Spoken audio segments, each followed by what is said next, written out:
বিসমিল্লাহির রহমানির রহিম। আসসালামু আলাইকুম। সাবুদানা দিয়ে একটা নাস্তা রেসিপি তৈরি করলাম। প্রথমে একটা ডিম ভেঙে কাঁটা চামচের সাহায্যে একটু ফেটে নিলাম।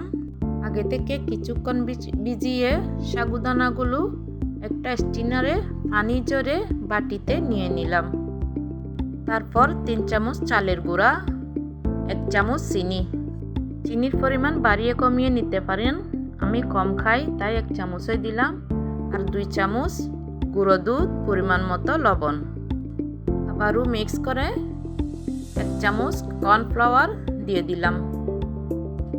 আবারও নেড়েচেড়ে একটু করে ডিম মিক্স করে নিলাম। একটু করে দিছি হয়ে গেছে।